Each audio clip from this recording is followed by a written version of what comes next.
নবী সাল্লাল্লাহু আলা ইয়া মুহাম্মদ মুস্তাফা নবী সাল্লাল্লাহু আলা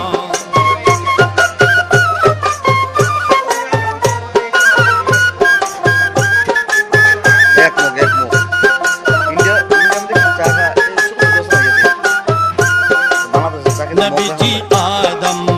শফির বাবা নবীজি আমার কাবার কাবা নবীজি আদম শফির বাবা নবীজি আমার কাবার কাবা নূর নবীর প্রেমে কাবা হইয়াছে কালা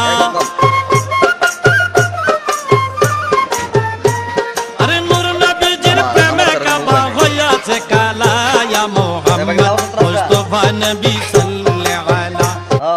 নামাজ না বললে ফিরতে করলাম লাশ ডাইরেক্ট নামাজ তোরা মসজিদ তো সেরকম একটা মসজিদ দিচ্ছি তোরা এনে মসজিদরা নাম করা মসজিদ সেরকম হয়েছে মসজিদ আমি একটা কোরআন শরীফ দিয়েছি তো ওই দিন সেরকম